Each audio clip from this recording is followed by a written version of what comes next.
At the start of the movie, we are shown that a beautiful woman named Vera has been held hostage by a devious man named Robert Ledgard. Robert, who is a plastic surgeon by profession, has been working day and night to develop an artificial skin that is burn resistant and can also repel insect bites. One day, Robert is at a medical press conference where he states his theories and urges the other doctors to join him on his research. Here, we get to know that Robert is a big shot who has the support and admiration of many people, although the other doctors believe him to be insane. After the meeting, he returns home and watches Vera from a monitor that he has installed next to his bed. He observes her for a while, but doesn't notice any movements. Hence, Robert rushes to her room. To his horror, she has attempted the unthinkable. Robert immediately rushes her to his medical lab and rescues her in the nick of time. After a while, Vera gains consciousness and inquires if she will ever get to leave, but the doctor remains silent. This reveals that she has been held captive for a long time. Following this, we are given a brief overview of the place. Robert lives in a large mansion, which is almost isolated from the main city. He has no family or relatives, and his closest confidant is the housemaid, Marilia, who apparently knows about the hostage Vera. There are also a few other servants in the mansion, but they are oblivious to what's going on. One day, while Robert is having breakfast, Marilia gives him a gallon of blood and reveals that she extracted it from a live animal. Wasting no time, Robert takes the gallon and heads to his lab to conduct some experiments on it. After a while, he successfully extracts a sample of artificial skin and applies it to a dummy. Then, he transplants the dummy's skin and puts it on Vera. At last, Robert conducts numerous burn and mosquito tests and concludes that the skin is indeed resistant from all of them. It's not entirely insect repellent, though. The doctor is still there. A few days later, the manic doctor is at another press conference where he announces that he has successfully invented a skin that is burn and mosquito resistant. He has named it Gal. According to Robert, this new invention will eradicate malaria completely off the earth. After the presentation, he is approached by the head of the plastic surgery community, who inquires about how he created the skin. Robert replies that Gal is the name of his late wife, who was severely burned. He also reveals that he combined genes of pigs and humans to make this new skin, which is harder and much more resilient. Hearing this, the chief scientist is shocked, as the practice is completely illegal and immoral. Hence, he orders Robert to stop his research, and even threatens to report his activities to the board if he doesn't oblige. At night, a depressed Robert walks into Vera's room and tells her that he has completed all of his experiments on her. This excites Vera, and she asks if he will release her, but once again, Robert doesn't say anything. After a while, Marilia advises Robert to dispose of Vera as soon as possible, because she believes that Vera's resemblance to his late wife Gal might create problems. However, Robert asserts that he is not worried, and orders Marilia to fire all the servants to keep Vera's abduction a secret. The following day, after all the servants have left, a man in a tiger costume arrives at the door. He tells Marilia that he is her son, Zeca, whom she hasn't met in over 10 years. He does this by showing her his ass. Marilia is hesitant at first, but soon her maternal instincts kick in and she allows him inside. But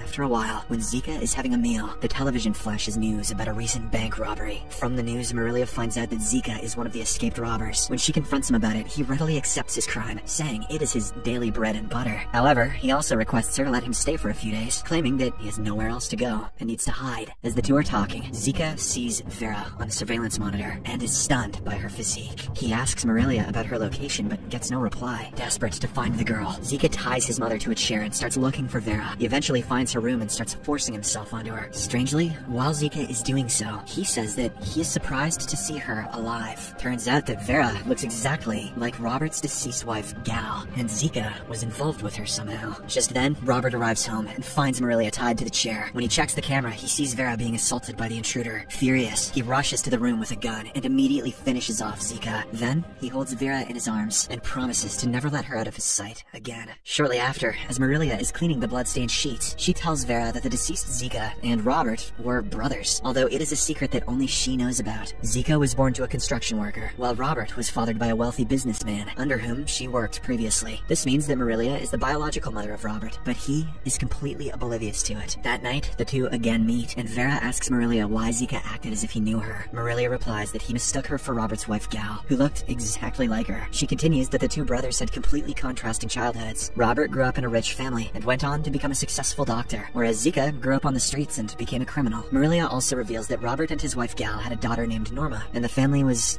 very happy at one point. However, things took a turn for the worse when Zeca arrived at their house one day, and Marilia allowed him to stay in the farmhouse. The moment Zeca saw Gal, they felt an instant connection, and with the days passing by, they started meeting frequently and eventually fell in love. One day, they decided to run away from Robert in a car. However, midway, they got into a fatal accident. Zeca immediately ran away from the burning vehicle, leaving his lover behind. By the time Robert reached the scene, his wife was in a vegetative state, with her face barely recognizable. Despite this, Robert never lost hope and took great care of his wife. He even removed all the mirrors from the house so that Gal wouldn't feel bad about her burnt appearance. Several months passed, and Gal recovered well, but her once beautiful face could not be restored. One day, she heard her daughter singing outside, a song that made her feel emotion for the first time in years, and when she headed to the window to look, she accidentally saw her face in its reflection and became devastated at the sight of what she had become. Hence, with no willpower to continue living, she jumped out of the window and ended it all. Unfortunately, her lifeless body was noticed by Norma, who became traumatized by the sight. In the present, Vera and Robert have intercourse. The latter misses his wife a lot, so he imagines her and does the deed. After finishing up, the two cuddle and fall asleep. In his sleep, Robert dreams about his daughter's demise. In the next scene, the movie goes back to 6 years prior, where Norma is recovering from the trauma of her mother's death. On an evening, Robert and Norma attend a crowded party, and shortly after, she mysteriously vanishes. Robert goes looking for her, and as he is walking around, a guy rides past him on a motorcycle. Shortly thereafter, he discovers Norma lying unconscious near a tree trunk. When Robert wakes Norma up, she screams as if he had abused her. In the present, Robert suddenly awakens in a cold sweat. Turns out he has recurring nightmares about this very incident. At the same time, Vera dreams too, about a guy named Vicente, who works in his mother's boutique store. Vicente has a crush on Christina, who also works in the same store, but is revealed to be a lesbian. One day, he attends the same party that Robert had seen in his vision. Coincidentally, he meets Norma, and they become fast friends. They then go inside the garden and suddenly start making love. It appears as if they're going to have a great time, but suddenly, Norma begins to have a psychotic break, something she's been medicating for ever since witnessing the death of her mother. She screams at the top of her lungs and even bites his hands. This scares Vicente a lot, so to shut her up, he smacks her in the face and knocks her out. Then, he hurriedly fixes her clothes and flees the scene. After a week, Vicente is seen riding his motorcycle through the woods. Surprisingly, Robert is following him, who has been looking for an opportunity to take revenge. He soon crashes Vicente's motorcycle and forcefully takes him to his basement room. Later, a cop informs Vicente's mom that they discovered his destroyed motorcycle at the base of a cliff. All the clues point to Vicente having fallen from the cliff, leaving his mother devastated. The next day, Robert goes to a mental hospital to check on his daughter Norma, but she refuses to accept him, thinking that he assaulted her, and shuts herself inside of a closet. She has developed a fear of all men and only cooperates with female nurses. Elsewhere, Robert has abused Vicente by keeping him chained and depriving him of food and water. A few days later, Norma passes away, having thrown herself from a window, just like her mom. And to escape from her grief, Robert tries to indulge himself in work. Thus, he prepares Vicente for his new experiment by shaving him and taking him to the operation theater. He also invites other doctors and creates a fake statement of consent to perform a vaginoplasty on Vicente. Here, the master plan of Robert is finally revealed. He wants to transform Vicente into a female. After hours of surgery, the procedure is finally complete. When Vicente wakes up and learns that he is no longer a male, he freaks out. The next day, he is shifted to a better room. There, Robert takes good care of him and provides him with medicine and other necessary devices to make sure that his sexual organs grow properly. One day, Robert reveals that he abducted Vicente because of what he did to his daughter. The latter is scared, but he has no choice but to oblige to the mad doctor's demands. He hopes that one day, he will finally be released. However, even after several years, he is still kept in captivity. He is also fully transformed into a female and has undergone numerous intensive procedures to slowly be made to look exactly like Robert's deceased wife, Gal. Vicente is none other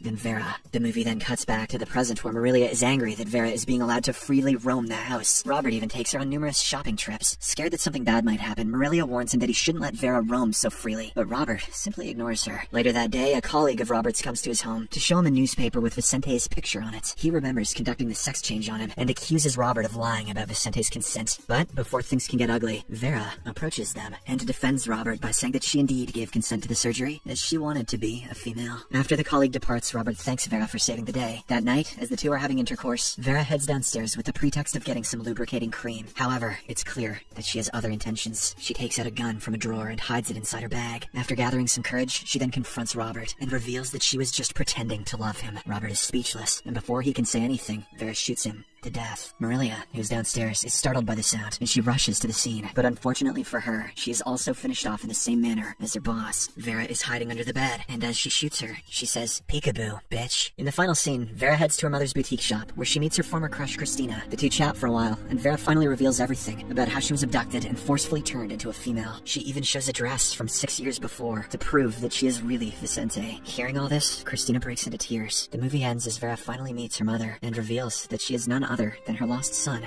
She says, "It is me, Vicente."